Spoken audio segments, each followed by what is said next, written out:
avui dia, i històricament, perquè aquesta penso que és una lacra que ve de molt lluny, molt lligada a vegades també a creences religioses i que avui dia continua a la nostra societat. Per tant, els vostres dibuixos són això, jo crec que una expressió de llibertat i de respecte,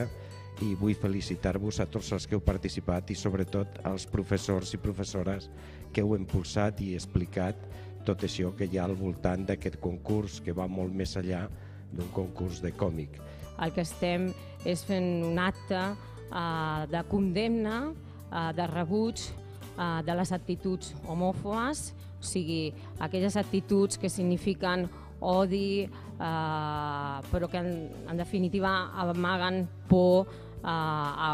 segurament actituds o a tendències que a vegades, com que no coneixem o que desconeixem, justament ens desperten recel i tenim, com la paraula diu, por, tenim fòbia.